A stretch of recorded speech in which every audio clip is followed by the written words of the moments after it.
यहाँ जितने लोग यहाँ हाजिर है, उपस्थित हैं, कोई नहीं जानता होगा कि कर्मा का त्योहार कब शुरू हुआ। कोई जानता है क्या? कोई नहीं जानता। लेकिन कर्मा त्योहार मानता है, कर्मा का नृत्य करता।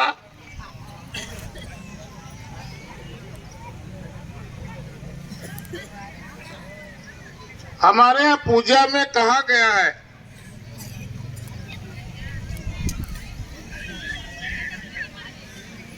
कि धरती को भगवान महादेव जी, बड़ा देव जी, बूढ़ा देव जी अलग अलग क्षेत्र में अलग अलग नाम से भगवान को पुकारते हैं।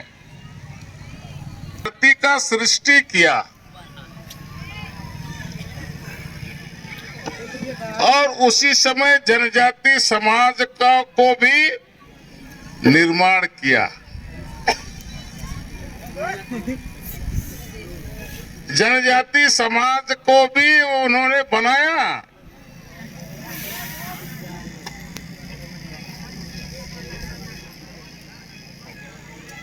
उसके साथ साथ हम अलग अलग जात के लोग हैं। अलग अलग जाति के अनुसार नाच का, गान का, खेल का, पूजा करने का जो पद्धति है अलग अलग प्रदेशों में अलग अलग है। तो ये जो पूजा पद्धति है इसको भी भगवान महादेव ने बनाया। ये हमारा इतिहास यहाँ से शुरू होता है। हम भगवान महादेव को, कर्मा को शक्ति की पूजा के नाम पर पूजते। कर्मा में लड़कियां, कुंवारी लड़कियां उपवास करती हैं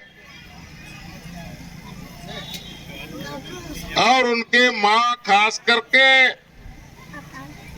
वो करम डार जहाँ गाड़ते वहां पर बैठती हैं और लड़की प्रार्थना करती है, कहती है कि भगवान महादेव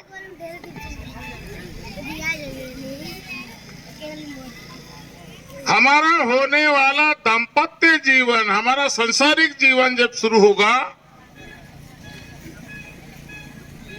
तो पुरखों के द्वारा, भगवान महादेव के द्वारा बताए हुआ डगर के साथ हमारा जीवन खुशहाल होना चाहिए।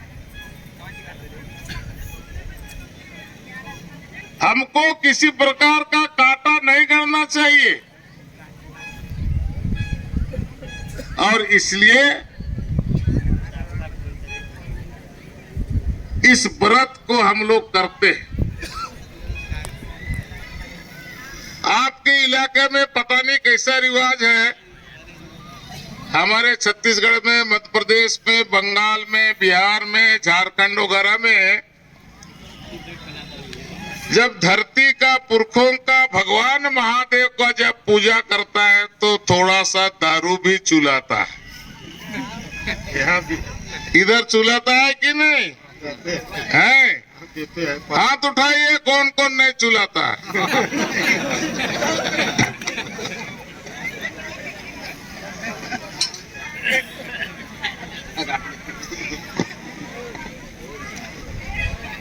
तो दारू या हंडिया दोनों हमारा पूजा का एक अंग है। उसके बगैर भगवान का, पुरखों का, धरती का पूजा नहीं हो सकता। मैंने कल सुना कि छोटे बच्चे और जवान लड़के ये लोग भी दारू पी रहे हैं और मस्ती कर रहा है।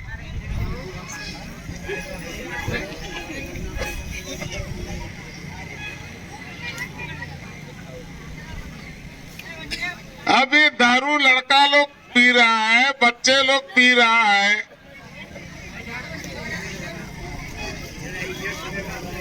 तो इससे आप समझिए कि आपके इलाके में सामाजिक पतन होना शुरू हो गया।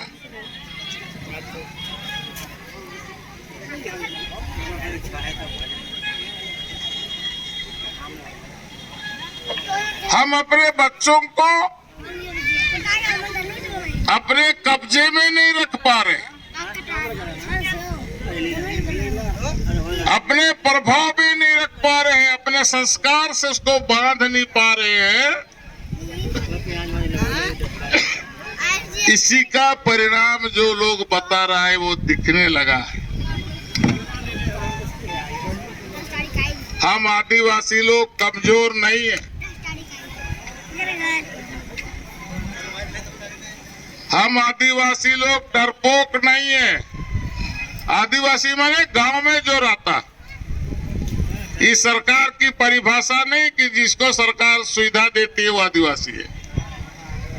गांव में रहने वाला जितने जाति जनजाति के लोग हैं, हमारे धर्म के व्याख्या के अनुसार से सब आदिवासी।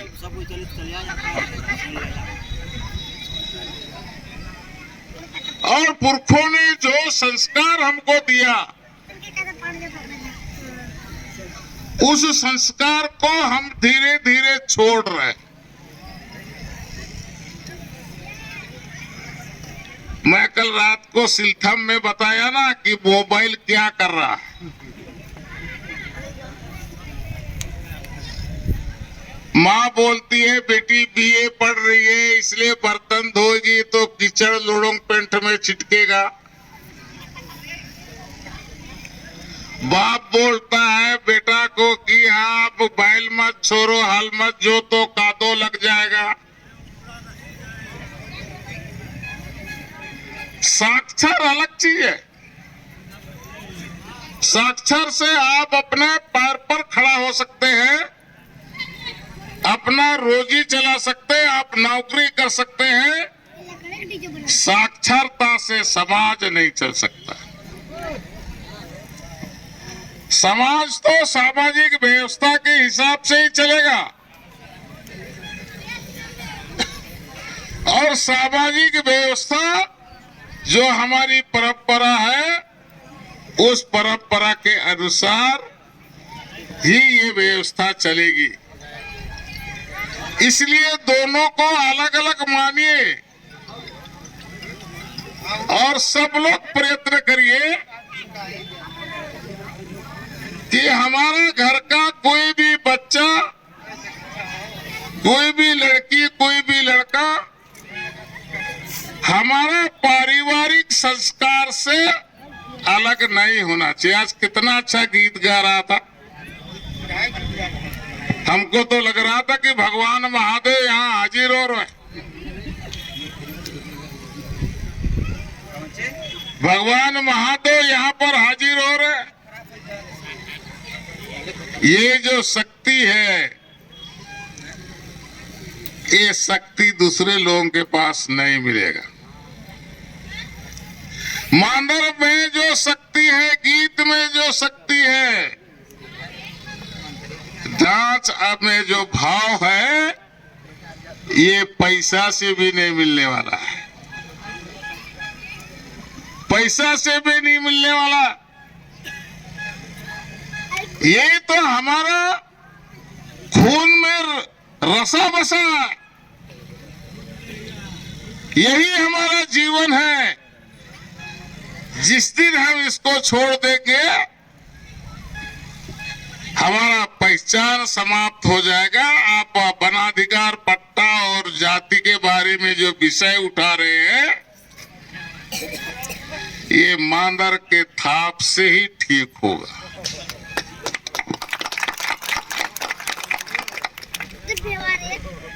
आप खूब नाचिए। हमारे यहाँ शादी के समय गीत गाते हैं, उसका भाव समझिए, लाए अलग अलग रहता। देनो ने पानी, देनो ने पानी, से नैला बाबा पिया से भाई, बड़ा दूर से नैला बाबा पिया से। ये देखिए, ये शक्ति है। इससे बड़ा शक्ति क्या होगा? गाड़ी हो टूटी गे,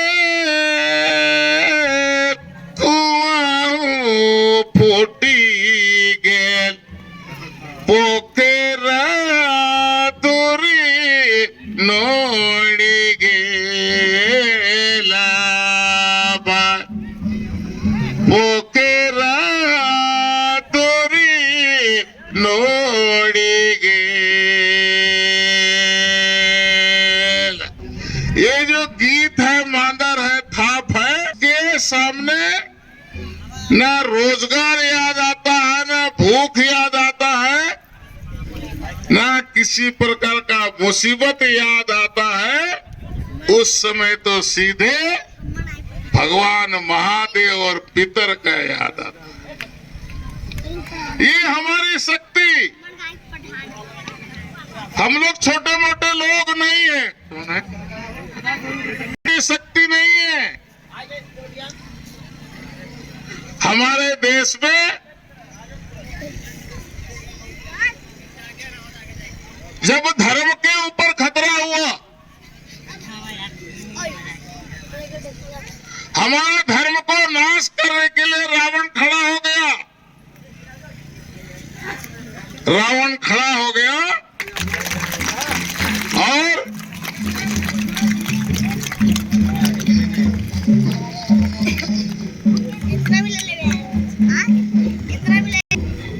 प्रणाम आइए।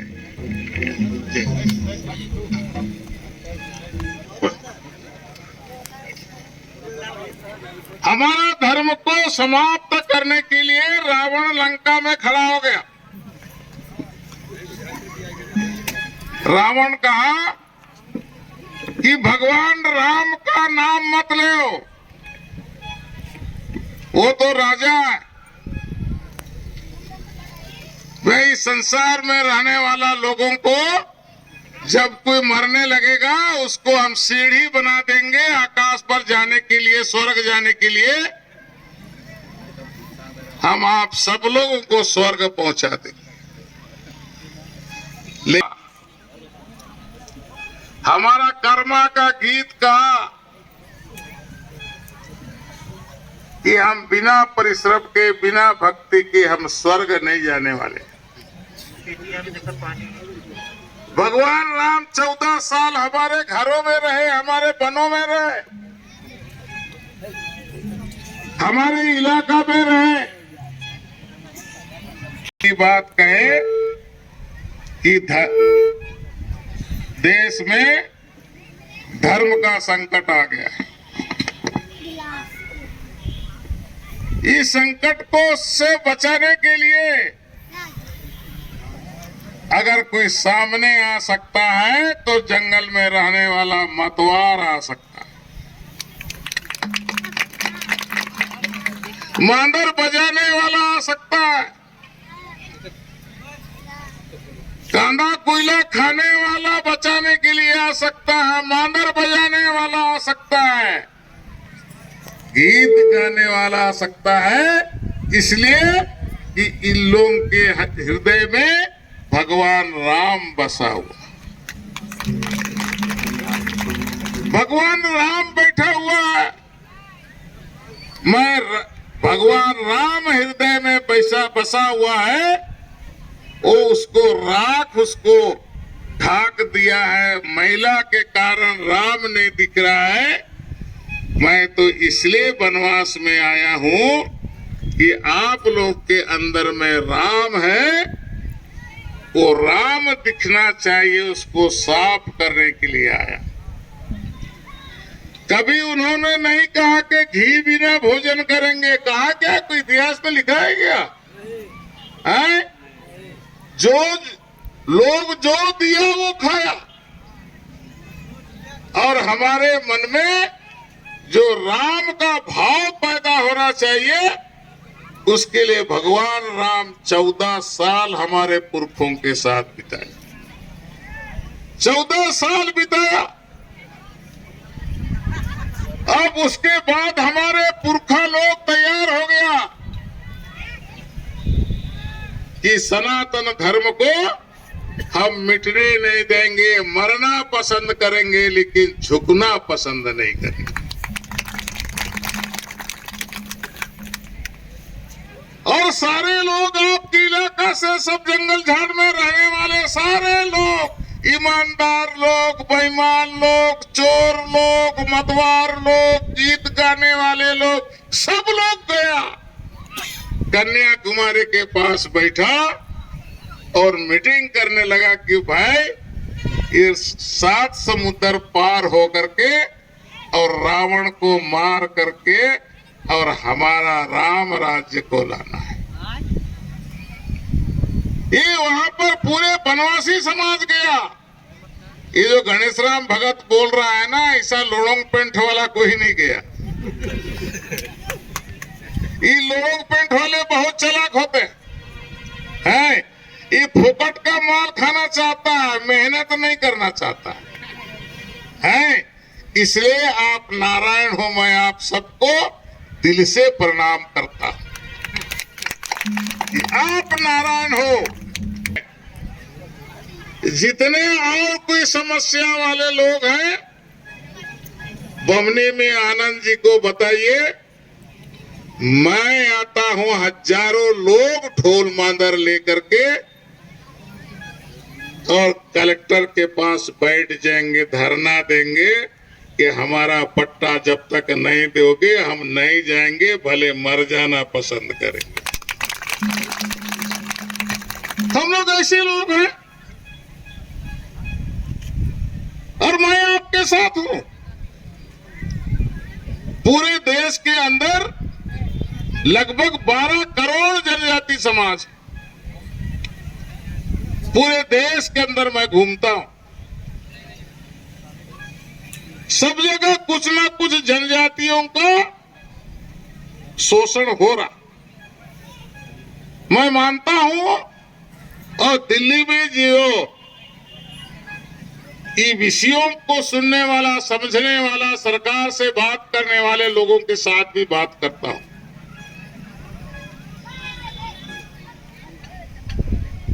जब तक वनवासी है तब तक राम है,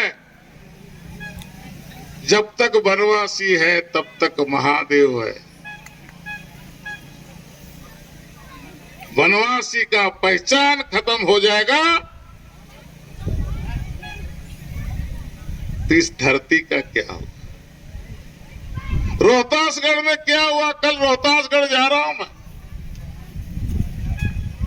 वहां पूरे देश के लोग वहां आता है, हजारों लोग आता। मैं तो आप सबको भी निमंत्रण दे रहा हूं कि आप लोग भी आइए, नजदीक है यहां से। देखिए वहां जनजाति समाज के लिए किस प्रकार से विचार होता है और वहां जिस प्रदेश पे जिस प्रकार की समस्या होती है उसके समाधान के लिए किस प्रकार से वहां निर्णय होता है। आप आइए, आप आंख से देखेंगे, प्रत्यक्ष देखेंगे, आपको समझ में आ जाएगा। आप अकेले नहीं, आप अकेला महसूस मत करिए। लेकिन मैं जानता हूं, मैं खुद आदिवासी को संगठित करना, एक सूत्र में वो बांधना, ये भगवान महादेव ही कर सकते हैं, या मनुष्य के बूते का नहीं। मैं सवेरे वहां बात कर रहा था तो एक नेता आया और राजनीतिक बात चालू कर दिया। मैं बोला भाई मैं सामाजिक बात कर रहा हूं, ये राजनीतिक मंच नहीं है। बोले साहब थोड़ा सा बात आपको बता दो, इतने उरांव लोग, धनगर लोग आया। बोले क्या है? तो यहाँ 1500 घर है, 500 मतदाता है धनगर के, सैलरी ऊपर से अलग से लोग कमीशन लेकिन मत बढ़ जाता। साल में लपेट लिया होगा 1.5-2 करोड़ 5 करोड़ रुपए। लोग एकजुट नहीं होता। मैंने कहा लोगों को मत देने का अधिकार आपको है। दारू में मत को मत बेचिए, लोभ लालच में मत बेचिए। आज विधायक जी की सरकार है, हमारे साथ है। ये विधायक जी की सरकार उत्तर प्रदेश में है। हम तो कमल छाप वाले, हम तो जो हमारा धरती और धर्म की रक्षा करता है उसका हम मतदाता है। आपने देखा होगा कि सरकार बनने के बाद, नई सरकार बनने के बाद बहुत कस काम हो रहा है। कुछ समस्याएं भी है। मैं आने वाला समय में यहाँ जो बांध बंधा हुआ है जिसकी बहुत सारे चर्चाएं होती है, मैं मौके पार भी जाने वाला, समझने वाला। जनजाति सुरक्षा मंच, जनजाति समाज केवल नहीं, जनजाति समाज के साथ साथ हिंदू धर्म को मानने वाले सबके लिए उनका सर्वांगीण विकास करने का काम कर रहा है। सभी प्रकार का काम जो उनकी समस्याएं हैं, उस समस्याओं के लिए लड़ना ये जनजातीय सुरक्षा मंच का काम है। हमारे साथ देवनारायण जी आए हैं, आपके जिले के जनजातीय सुरक्षा मंच के महामंत्री। अभी पूरे देश के अंदर आपको समझ में आता होगा कि डिलिस्टिंग का काम बहुत जोर से चल रहा। इधर से हवा नहीं फैला होगा। जो धर्मांतरित हो गया वो जनजाति नहीं हो सकता। जो धर्मांतरित हो गया उसको नौकरी नहीं मिल सकता। जो धर्मांतरित हो गया उसको सरकार का किसी प्रकार सुविधा उसको लेने का कोई अधिकार नहीं है। ये विषय को लेकर के पूरे देश के अंदर चल रहा है। जो धर्मांतरित हो गया ईसाई मिशनरी लोग, उनका हुक्का पानी बंद हो गया है, उनका हवा खसक गया।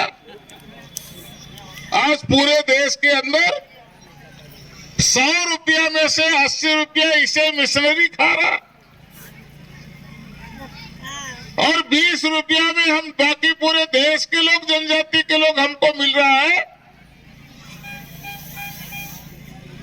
तो विकास उसका होगा कि हमारा होगा। इस बात को जनजाति सुरक्षा मंच गंभीरता से लिया और इस पर आंदोलन चालू हो गया है। जनजाति सुरक्षा मंच जब तक ये डिलिस्टिंग का काम पूरा नहीं होगा, जब तक धर्मांतरित लोगों का आरक्षण समाप्त नहीं करेगा, तब तक चैन से बैठने वाला नहीं, लगातार लड़ते रहेगा। आपके यहाँ धनगर और धांगर और धनकर का विषय बहुत चला हुआ है। अरे ये तीनों जात उराव है भाई, मैं उराव हूं।